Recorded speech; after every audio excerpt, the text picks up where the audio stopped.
Saya Valentina Sitorus bersama Anda di Sapa Indonesia Pagi. Saudara, ada 8 orang yang meninggal akibat digigit anjing gila di Kabupaten Sintang, Kalimantan Barat. Pemerintah Kabupaten Sintang mencatat sepanjang Januari hingga Juni 2023, kasus meninggal akibat rabies sebanyak 12 orang di Kalimantan Barat, sehingga telah ditetapkan sebagai kejadian luar biasa. Jumlah kasus kematian warga akibat digigit anjing gila hingga menyebabkan rabies di Sintang, Kalimantan Barat terus bertambah. Baru-baru ini setidaknya ada 8 orang yang meninggal akibat rabies ini. Dinas Kesehatan sedang berupaya untuk menyiapkan logistik vaksin anti rabies dan serum anti rabies untuk didistribusikan ke puskesmas yang ada di Sintang. Meski stok serum anti rabies tersisa 7 vial, Dinas Kesehatan Sintang akan terus fokus penanganan dan pencegahan penyakit rabies. Berdasarkan data dari Dinas Perkebunan dan Peternakan Provinsi Kalimantan Barat, korban meninggal ada 12 orang, terhitung sejak Januari hingga Juni 2023 di Kalimantan Barat. Sedangkan populasi hewan penular rabies ada 214.000 ekor lebih. Dan untuk mengetahui informasi lebih lanjut penanganan KLB rabies di Sintang, Kalimantan Barat, kita sudah terhubung dengan Kepala Dinas Kesehatan Sintang, Bapak Edi Harmaini. Selamat pagi, Pak Edi, salam sehat selalu. Pagi Mbak Valen, salam sehat juga. Iya Pak Edi, sebelum kita bicara soal seperti apa cara untuk eliminasi rabies ini pada manusia begitu ya, dan juga seperti apa tindakan yang sudah dilakukan oleh pemerintah Kabupaten Sintang, ini mungkin bisa diceritakan Pak, awalnya muncul kasus rabies di Sintang, Kalimantan Barat ini seperti apa Pak Edi? Ya, makasih Mbak. Makasih, selamat pagi semua pemirsa. Jadi munculnya kasus rabies ini di Sintang khususnya itu ketika bulan Januari. Kita dimulai bulan Januari kemarin. Nah, ya ada satu yang meninggal. Kita langsung menetapkan KLB. Kita langsung menetapkan KLB. Oke, saat itu seperti apa Pak kondisinya? Satu orang meninggal itu terdeteksi memang di pelosok atau seperti apa? Dan penanganannya seperti apa saat itu? Ya, kita penanganannya karena memang satu orang yang tersebut adalah Pak Albertus Riko pada bulan Februari, ya mohon maaf Pak, bulan Februari, 25 Februari 2023 kemarin. Nah, karena memang keterlambatan penanganan diberikan Pak, karena memang jauh di Desa Kemantan, Kecamatan Sepau kemarin. Nah, biasanya masyarakat rata-rata yang meninggal adalah karena keterlambatan dibawa ke pasien case terdekat. Sampai saat ini datanya seperti apa Pak? Ya, ada 8 orang datanya memang agak menyebar dari kecamatan-kecamatan, ada Kecamatan Ketungahulu, ada kecamatan di sekitar perbatasan, kemudian ada satu yang terakhir dari Kecamatan Serawai agak ke arah timurnya. Jadi, Rata-rata rata-rata terlambat dibawa ke pasien case sudah seminggu, bahkan ada yang sebulan dibawa ke pasien case kita. Oke. Saat itu kalau misalnya setelah koordinasi dengan fasilitas kesehatan tingkat pertama begitu ya Pak, Vaskes pertama, kondisi korban seperti apa Pak? Apakah memang lukanya ini tidak kelihatan? Jadi ini kan kadang juga warga ini bisa dibilang menyepelekan gitu ya, karena luka nggak kelihatan, nggak ada rasa nyeri atau seperti apa, makanya mereka menganggap enteng permasalahan ini. Iya, biasanya masyarakat menganggap enteng karena sudah terbiasa. Karena dari kasus gigitan di kita kan ada 311 gigitan ya. Nah, mereka menganggap enteng terkait hal tersebut karena sudah terbiasa. Biasa kan anjing itu hewan yang rumahan di kita. Nah, jadi keterlambatan itulah yang menyebabkan mereka sehingga meninggal ada 8 orang. Oke. Pak Edi, lalu kemudian terkait dengan pengobatan, antisipasi utamanya untuk eliminasi kasus rabies di Kabupaten Sintang, ini seperti apa persiapan logistik vaksin ataupun juga serum anti rabies di sana? Ya. Terkait penanganan rabies di Kabupaten Sintang kan kita setelah ditetapkan KLB kan kita ada SKPD besar yang menangani. Ada 2 SKPD, yang pertama Dinas Pertanian dan Perkebunan, khususnya bidang peternakan. Mereka melakukan, teman-teman dari bidang peternakan melakukan vaksinasi ke beberapa kecamatan, khususnya kecamatan yang sudah terdampak, ada yang meninggal. Nah, kita coba lokalisir terkait dengan anjing, sudah melakukan vaksinasi.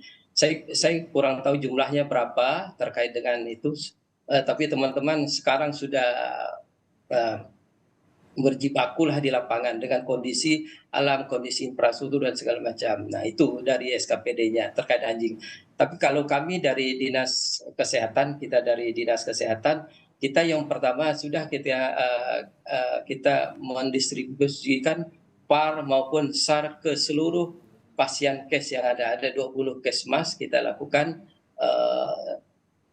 distribusinya. Itu yang pertama. Lalu yang kedua, kita juga selalu koordinasi, minta kepala Puskesmas untuk melakukan koordinasi langsung dengan desa, dengan tokoh masyarakat terkait dengan tata cara atau SOP setelah digigit anjing. Misalnya gini, apabila tergigit, kita langsung mencuci dengan air bersih, air mengalir selama 15 menit, diberikan sabun, kemudian diberikan obat antiseptik. Setelah itu cepat-cepat kita lakukan PAR untuk ke pasien kes terdekat. Itu biasanya kita. Kemudian selanjutnya adalah kita memasang baliho, poster atau pembagian leaflet. Kita melalui masjid, kemudian melalui gereja, rumah-rumah ibadah, kita gencar melakukan promosi seperti itu, promosi kesehatan seperti itu. Itu yang kita lakukan apa, ke lapangan di sini sampai ke tingkat yang paling bawah. Iya, Demikian. penyisiran kemudian sosialisasi ini gencar dilakukan ya Pak ya. Tapi kalau dari Ya. Kabupaten Sintang ini koordinasi dengan pemerintah provinsi seperti apa? Utamanya ini kan KLB ini sebenarnya memang tidak hanya terjadi di Kalimantan Barat saja, tapi juga kita bisa belajar dari daerah-daerah yang rawan terkena KLB penyakit rabies ini. Misalnya Bali itu tuh bahkan mengadakan vaksin rabies sendiri Pak, tidak mengandalkan dari pusat, tapi juga di Bali ini punya anggaran khusus untuk vaksin rabies hewan dan juga manusia. Nah, ini koordinasinya seperti apa, Pak? Supaya ya memang nanti untuk serum ataupun vaksin yang disediakan hingga ke vaskes tingkat pertama ini mencukupi. Ya, kami selalu berkoordinasi dengan Dinkes provinsi terkait dengan pertama terkait dengan keberadaan PAR atau SAR yang ada di kita di masing-masing Kesmas di setiap kecamatan.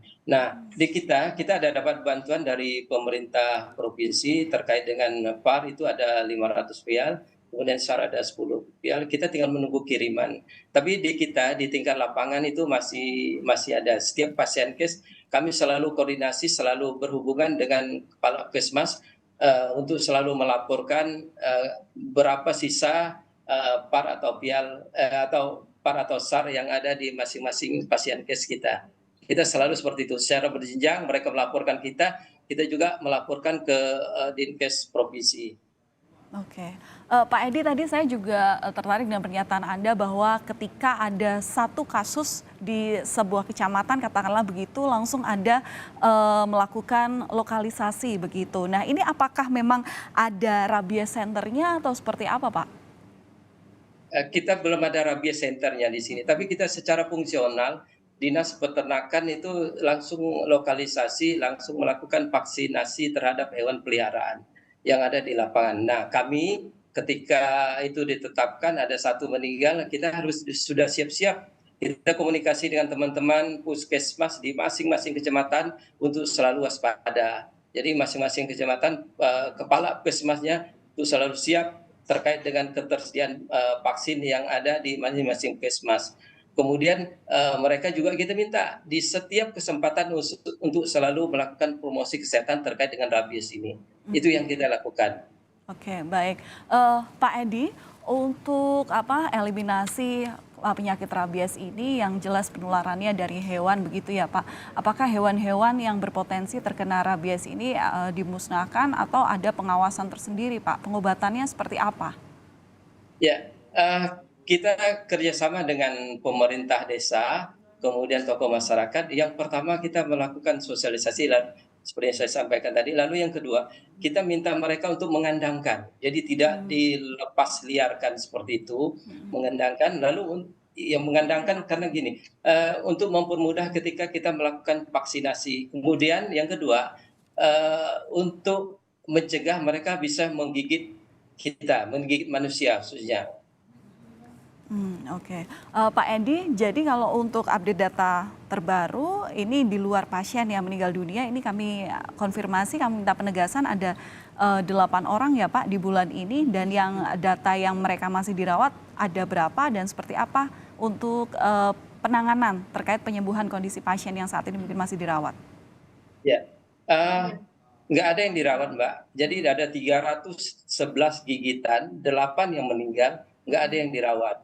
Jadi rata-rata 303 orang itu kondisinya baik-baik saja. Artinya sudah kita berikan VAR atau SAR-nya dari gigitannya.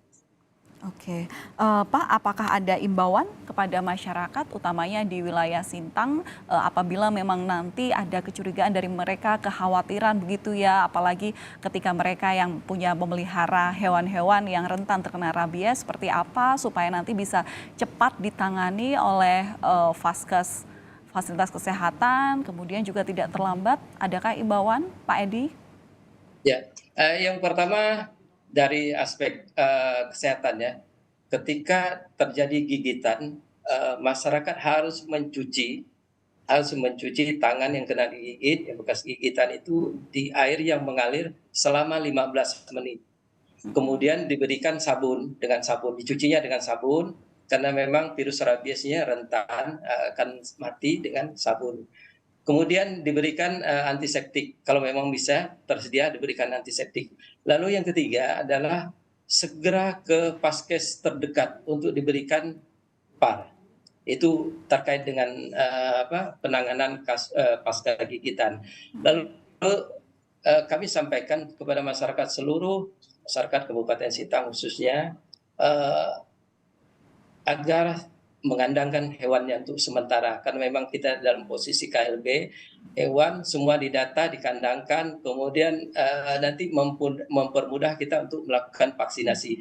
Karena tim dari dinas pertanian dan perkebunan khususnya bidang peternakan sedang gencar melakukan vaksinasi di lapangan. Jadi tidak usah khawatir terkait dengan hewannya, karena memang ketika divaksinasi, setelah divaksin hewannya bisa daya tahan terhadap rabies. Jadi demikian Mbak. Jadi itu mohon dukungan semua stakeholder yang ada untuk lebih waspada terhadap rabies. Iya, upaya untuk mengeliminasi virus rabies ini tentunya juga tidak hanya dilakukan oleh stakeholder terkait ya, tapi juga ada bantuan yang dibutuhkan dari masyarakat, utamanya adalah mereka yang rentan ataupun yang memiliki hewan yang rentan terkena rabies. Terima kasih informasinya Pak Edi Harmaini selaku Kepala Dinas Kesehatan Kabupaten Sintang sudah berbagi informasi bersama kami. Semoga kasusnya segera bisa reda ya Pak ya, dan pengobatan ataupun juga apapun upaya yang dilakukan ini bisa berjalan lancar dan sesuai dengan target utamanya. Terima kasih Pak Edi, kita bertemu lain waktu. Terima kasih Mbak.